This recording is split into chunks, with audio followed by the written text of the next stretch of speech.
Alihi. Am I saying that right? Alihi. The band kids are here. They're playing music, and then yes, this is giving the song the power it needed. Hi everyone, my name is CJ and welcome to my YouTube channel. Today I want to share with you my thoughts on Mean Girls, the movie, the musical, from the perspective of a musical theater nerd. If this is your first time checking out my channel, I love all things the arts, specifically musicals, pop music, just a big old theater nerd.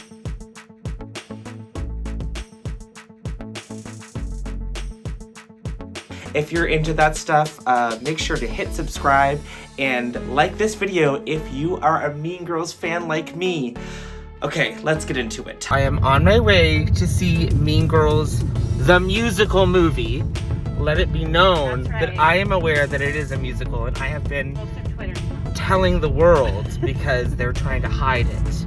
I am very, very well studied in the original movie and the Broadway musical, and have been watching a lot of interviews and reading articles leading up to this experience. I'm going in very prepared.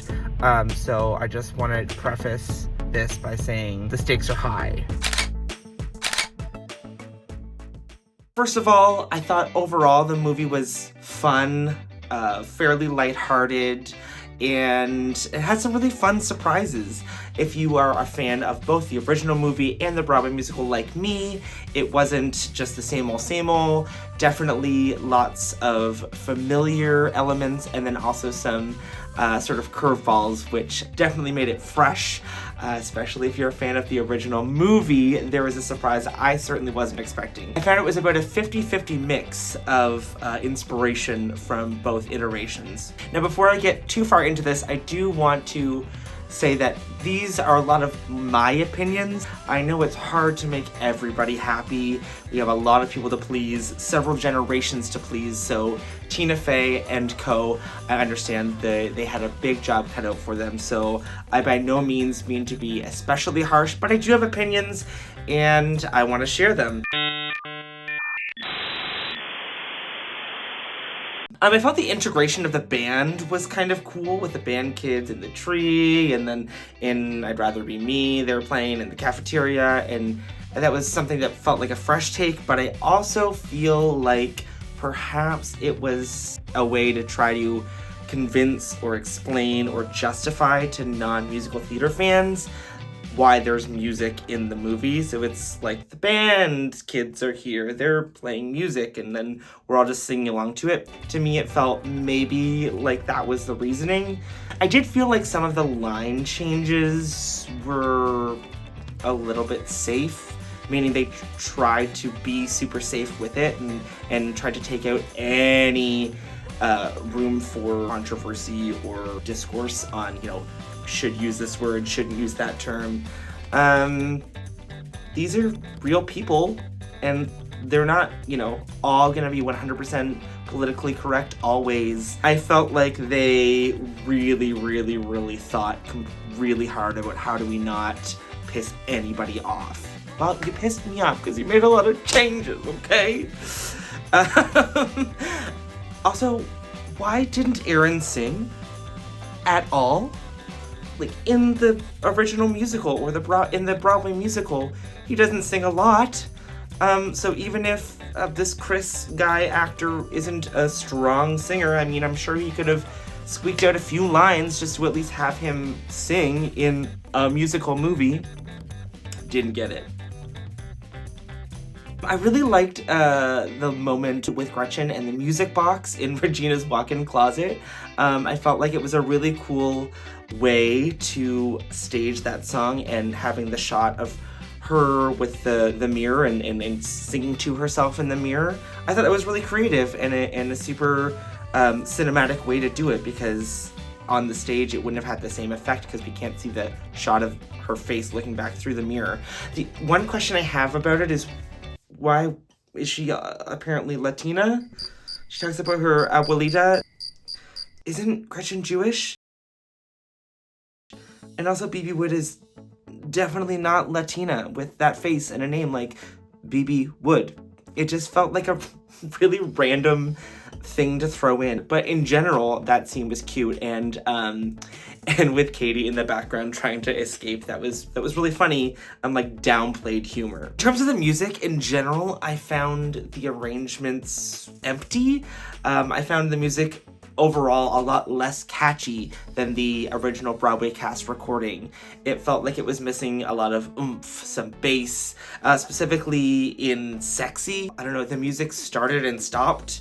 It went from the phone, the TikTok video, to then they're in the party, and then they're talking, and this is like, it was too many ins and outs, and it didn't feel like a full cohesive pop song. For a lot of the songs, I felt like the music didn't feel full. Even in a large cinema, I didn't feel like the music was really consuming me. I felt What Ifs as a song was weak.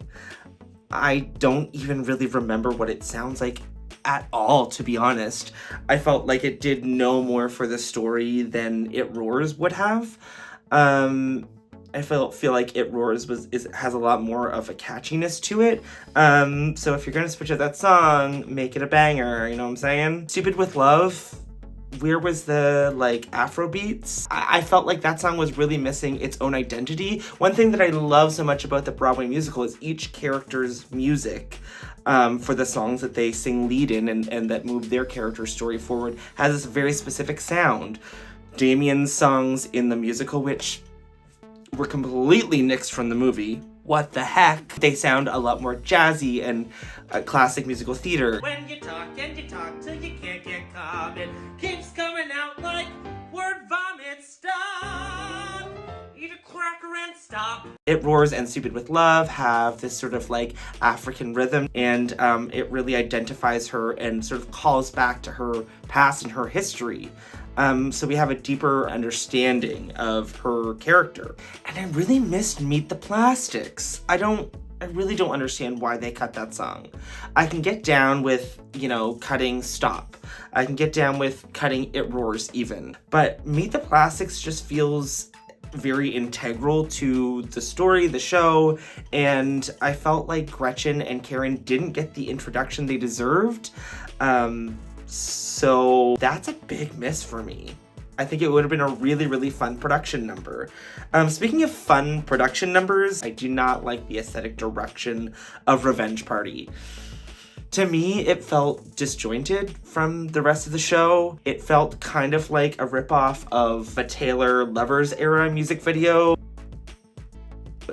It just, Revenge Party is supposed to be angsty, and they went juxtaposed with this bright, colorful pastel, and then I wasn't sure when the song was actually over, because it was kind of dwindling down, and then it was just a shot of, I think, Katie in the hallway, and all the colorful stuff was gone, and then you're still hearing Janice and Damien singing random lines, but they're not in the shot. That just, it seemed like a not super well thought out decision. Let's segue into a little bit more positivity.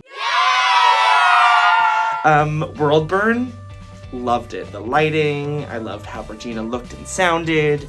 I really thought they nailed the production on that, and Renée sounded fantastic. I loved the heavy reverb. That's, to me, a great way to mix what we loved about the Broadway show and make it more like a film.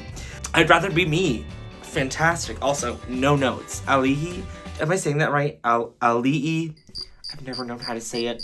Ali'i just hit that out of the park. I thought it felt joyous. It felt fun and playful. It felt like it came off the screen the most and really came to life. Truly, I feel like Ali'i is the second lead of the movie. Renée and her, I feel like, carried it. We'll get to how I feel about the other true lead. My biggest qualm with this movie. In gallery. I'm sorry, I'm sure you're a very sweet girl. You're a fine actor, but a singer you are not. And I hate being the person who's negative or a Debbie Downer on this, but I'm tired of seeing these movie musicals cast an actor who is clearly not just an okay singer, but not a singer at all. I mean, if this is an A-list star that's really going to make bang at the box office, okay, we can entertain that conversation. But she's not famous enough to justify casting a non-singer in a lead role. And then, you know, at the end with Stars, when the girl who doesn't go here got up on stage, I was like, yes, this is giving this song the power it needed. My question is, where was somebody like Sabrina Carpenter, who was supposed to play the role of Katie right before the pandemic shutdown in 2020? I'm wondering if she was chomping at the bit to get the chance to actually play the role, or was she too tied up with her tour dates? I don't know, but somebody like that, you know? Wicked went with a musical theater heavyweight and then a pop star who also is capable of doing musical theater. You know, could we not have had that balance? Didn't make any sense to me. I just feel like Renée and Ali really carried the movie, and Janet was a much stronger character than Katie. I did find the second half of the movie more cohesive and certainly more streamlined and felt more true to both the original movie and the Broadway musical.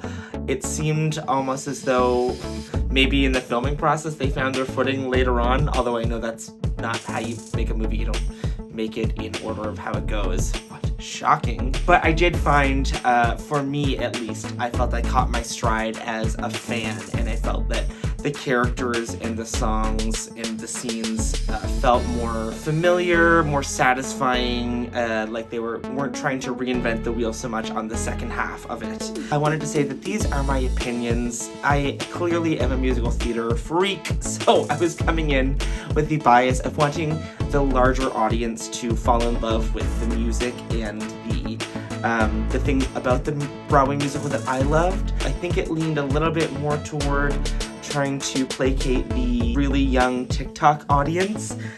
Was it the right move?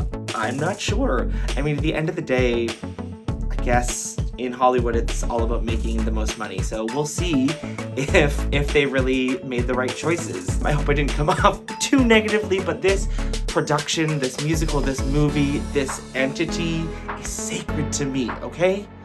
I'm going to stick to belting out the plastics and stop from the original Broadway cast recording, but I was super happy and pleased with the way it did surprise me, and there were certainly parts of it that I loved and that brought me joy, so I hope at least you got that out of it as well. How do you feel about this movie? Are you also a huge fan of the original movie and the Broadway musical? Are you more one-sided? Let me know your thoughts. Are you as passionate about it as I am? Mean Girls is life. All right, thank you so much for tuning in. Be sure to subscribe. Hit like if I hit on any points that you agree with. I want to know if I'm not the only one out there with these opinions. Thanks so much, and remember, the arts are the universal language. See you next time.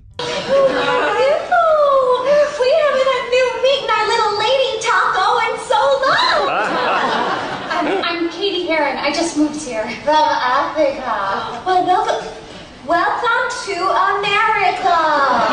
I'm not a regular mom. I'm at Cool Mom.